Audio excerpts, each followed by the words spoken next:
Morning, everyone. So this is my new wheelchair. You see I have a blue straps I put on it. Tried to get it done over at the Bus Transit MOA, and yeah, their employees gave me a hard time about it. Finally I was able to get it done. I had my ways, you know. So they're set up the proper way that they should be.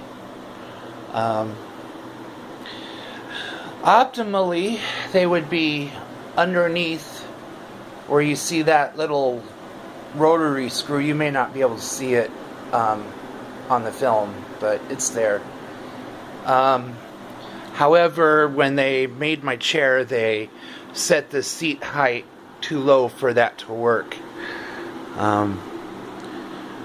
At some point, I am going to have them raise the seat height, but it's a bit of a process, and so I want to try to avoid having to do that if at all possible, because it'll take them about a day to do it, which means during that time I would not have this chair to use and would probably be stuck using my walker, which is very difficult anymore. I can barely walk.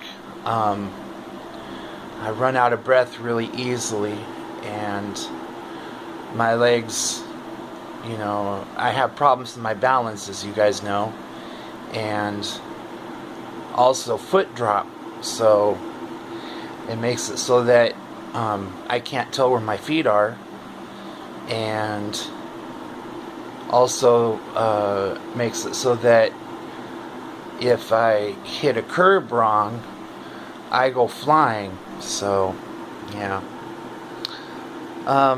So yeah, here's more of the chair. It's a Quickie QM 715. So far as I can tell, probably the only one in the Tri-Cities. I haven't seen any others on the regular bus. And the Dollar-Eyed drivers are all like, "Whoa, what kind of chair is this?" So yeah.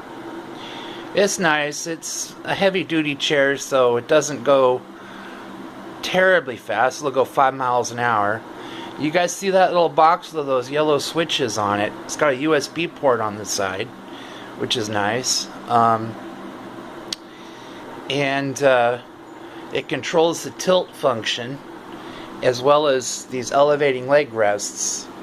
They were originally only going to get me elevating leg rests, and it would have been a center mount. You can kind of see it behind my new storage box.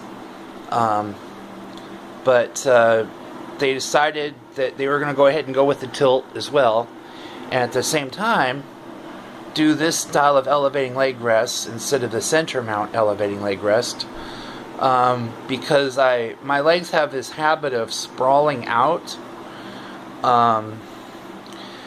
And some of that has to do with, you know, the fact that my legs are kind of on the long side. And it's possible to correct the sprawling, but they decided to get the the outer mounts, which are removable. I can take them off. But you see that little pad there, which causes me some discomfort with its current position and mounting. Basically, it's just like it feels like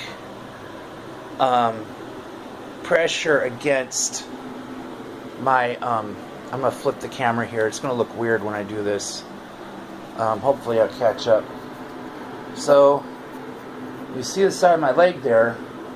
Right around here is where it hits, and woo, and after a while the cushion compresses and it starts to feel rather uncomfortable, and I've come up with various approaches to try to counteract that, such as elevating my seat slightly and then folding my leg rests so that my calves rest on the calf pad, which I'm going to need to adjust those.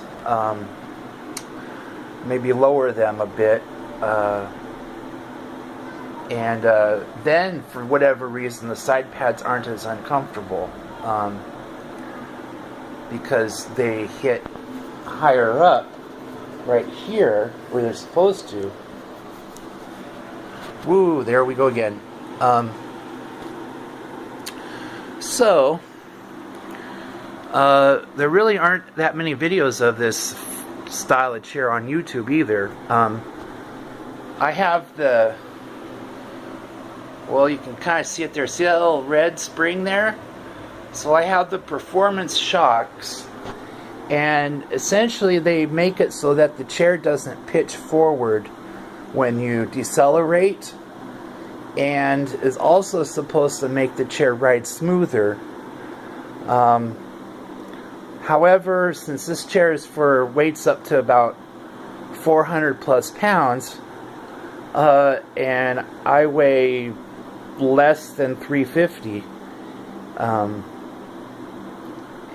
you'd think, okay, you know, it should still ride pretty smooth, but it's actually kind of a bit on the stiff side. It's kind of like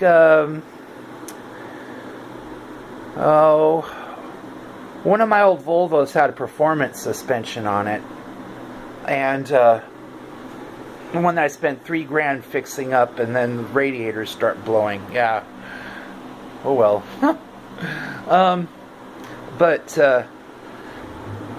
it similarly had a fairly firm ride to it, but handled really well. This chair does handle really well. The seat cushion is something else. It's the basic seat cushion. And you would think that with this seating system that they would have gotten me a nicer seat cushion. But by whatever means, my legs don't have any pressure sores on them. And so this is what they're able to get, is a basic foam cushion. I do have a Rojo cushion sitting around. And that's from a chair I had loaned to me. So the pink one that you guys saw previously, yeah, well, it wasn't my color choice, but it was the best chair they had, and they've told me they won't give the chair to anybody else because it's too complex for their clientele. So I'll hold on to it and keep it in relatively good repair. This is my physical chair. This is what my insurance paid for. So I own this chair. The pink chair was a loaner. So this is mine. So I'll try putting the Rojo on, and I'll see if it makes it a little bit more tolerable to sit in for long periods of time.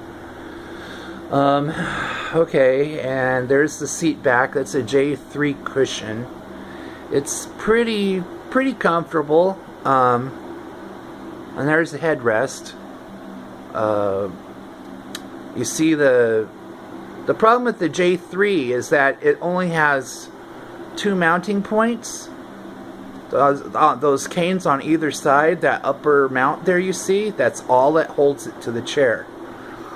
And so it has this sort of this rocking feeling as it goes along, and it's unavoidable. There's really no way to fix that. It's because the way that the back mounts to the mounts so that it can be removed.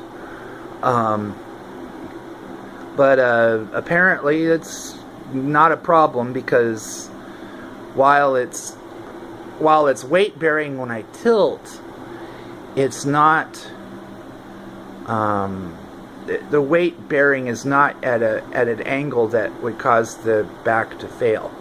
And it's actually got a pretty firm shell to it. And also, I should mention the shroud here is not fiberglass. It is solid. I mean, it's like they make it out of steel or something. I'm guessing it's probably like a really heavy duty thermal resin, because Steel wouldn't make a whole lot of sense on a chair. It would weigh too much. They try to keep the weight of these chairs below 350 pounds as much as they can. Let's see. I think that's good for now. Oh, I'll show you guys my new cat. Erika! Come smile for the camera. There you go, Erika. Yeah, she looks just like Mom's old cat baby, but she's a youngster. She's like a year old, and she's as cool as Miracle was. She loves the laser toy every bit as much, and if anything, is more energetic than Miracle was. Erika, meow ruff ruff. Meow meow. Anyway, so she has some fairly complex vocalizations that she does, and she's really good at mimicking. I'll go ahead and show you guys real quick here what she can do, because I've got plenty of time on YouTube. See? And that's just her kind of playing around a little bit. Now, if I take this away from her,